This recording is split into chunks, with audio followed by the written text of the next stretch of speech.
I am the oldest of 5. We're all adopted except for the youngest. I'm a fucking boozer, hothead, whatever. I don't have a job, lazy as shit.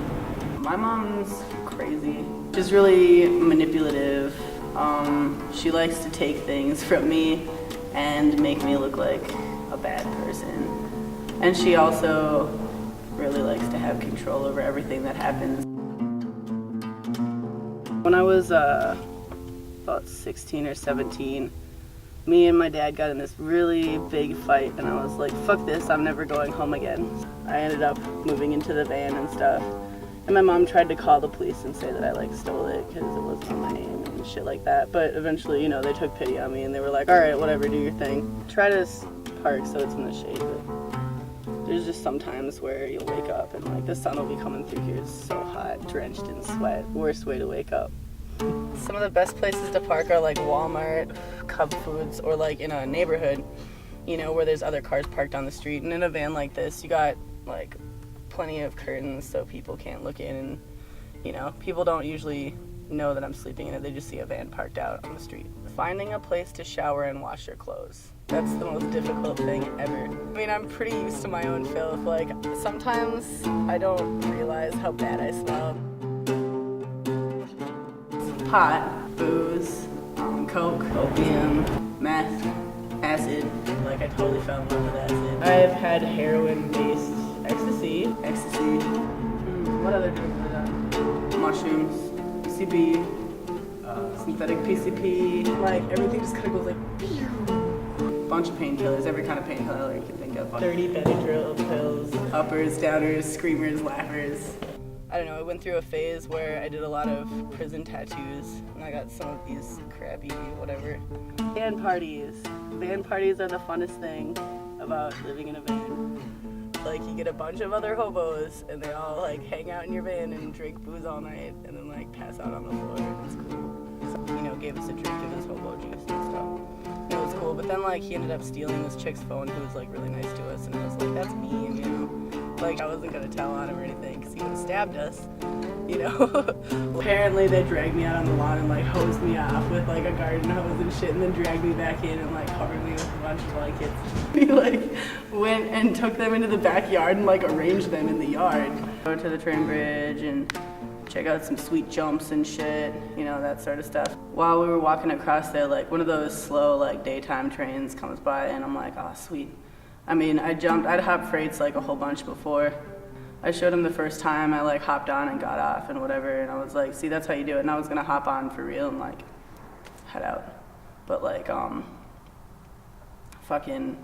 I grabbed onto the ladder, and right when I grabbed onto the ladder that second time, the train jerked and I lost my balance and my foot slid under the wheels, and 3 wheels went over it, just like that, 3 wheels over it before I pulled it out, and it was horribly mangled. I was wearing the best shoes ever, and they got fucked up because the train ran over them and mangled my flesh in the shoes. This is just a crappy leg that they're working on. So I got little markings, I got little toes and shit. People have painted these, and I have a boot thing. It looks so stupid, but it's cool. I've weighed it before, but every time I have, I've been high. How high do you have to be to weigh your leg? There's no ankle or anything. It takes a lot of energy to just walk around and shit. Okay, so you got your liner. Mine's dirty right now. that like rolls like this, and then you go like, and then that rolls over your leg, and it's like airtight. And then you put that in there, and you put that in there, and then that's what keeps it in. Well, like sometimes I have really, I don't know, I have kind of sensitive skin, and sometimes if I don't keep it like totally clean, it breaks out in like horrible skin lesions and like blisters. And yeah, it's kind of like rashy right now, but not as bad as, oh, that's pretty nasty, but not so bad. It's like all dry and shit. My first thought, honestly, like, besides oh fuck, like was, oh my god, my shoes are wrecked. Honestly. The pain was unlike anything that I can really describe to you. It was like, kind of like how I would imagine it would feel to put like your foot in a volcano or something, you know, like lava, something really hot. Like it was a burning pain, like all up my leg. And like, I pulled off the shoe, and like the foot just kind of like lost its form the moment the shoe came away from it and just like fell. You know, it was just like, it slumped over into like this massive whatever in my sock, and like, I don't know, I just like looked at it and I was like, I'm not gonna be able to keep this foot. This is not salvageable.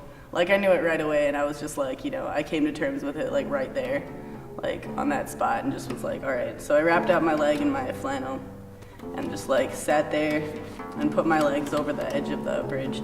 Just like sat there, you know, holding onto the bar for like some support.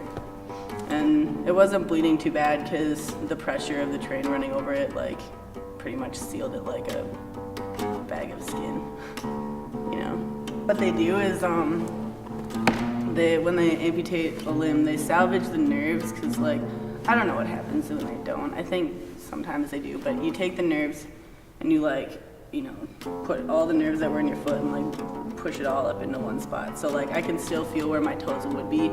They're just like somewhere over here or whatever. It's like weird. It's like kind of like if you put your foot in some cement in a really uncomfortable position, and then like that cement hardened and you couldn't move your foot from that position ever. Like that's what that is like. They made me my first foot, and it was like, they were like, okay, so it's gonna take a bunch of rehab to like get you ready to walk on this, and you know, take it slow and whatever. And like the first day I got it, I like put it on and walked out of the office and was just like, whatever guys, thanks for the leg, you know. And then like the next day I went to like Valley Fair or something. I didn't want to be like, oh no, my amputation. So yeah, like I've met some people who are really pissed off about it. Like there was this one kid who, he's just got to stick up his ass because he doesn't have any legs or whatever. But like, you know, but like it's true though. I mean like, I guess you're entitled to have a stick up your ass for not having like any legs, but I mean like he would always bitch about it, just like make a big deal out of it, and I just don't want to do that. Like I'm a regular person. Well, I'm not a regular person, but I'm like, you know, not a handicapped person. That's dumb. I was really hungover, and like all of a sudden Charles busts in. He's like, "Hey, Kelsey, there's some bitch on the phone for you." And I'm like, "Okay, man." And I pick it up, and she's like, "Hi, is this Kelsey?" And I'm like, "No, wait." She said, "Hi, is this Brianna?" Because that's what she thinks my name is, because that's what she named me. So she's like, "Hi, is this Brianna?" And I was like, "Oh my god, Charles, this is not some bitch. That's my mom, you fucking idiot." You know? And he's like, "Oh, sorry. I mean my biological mom." "Oh, fuck," you know, like that. Heidi is weird. She wants me to be like a girl. She took me to like the Coach purse place and tried to buy me a purse. Like she's really rich, and she tried to buy me like a $700 purse. Like, give me $700 instead. Like, for real, I could get drunk for so many days with that. And she tried to get me some glasses, and I'm like, all right, I'll look at some glasses, whatever. You know, and I look at these glasses, and they're all stupid, and they're all like $300. Like, I'm not gonna wear $300 glasses. I stole these glasses. I would say that I am a hobby thief or something. I steal, well, both out of necessity and just because like I like things that I can't afford. As far as I'm concerned, like, music is probably the only field where I could possibly succeed in because I'm too crazy to, like, function in regular society. I've tried to have jobs and shit and they don't work.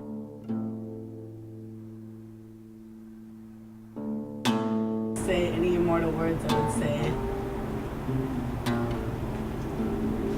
always seek the truth. Never, like, accept what people tell you. Don't be afraid to be gritty and nasty and vulgar, because that's just, like, part of the progress of society. Be outward with, like, yourself, always. Like, that's so important, because, like, if you're not, then people will think that people like you don't exist, and then the whole norm thing will continue, and that sucks. Like, fuck that. You know? Do what you gotta do.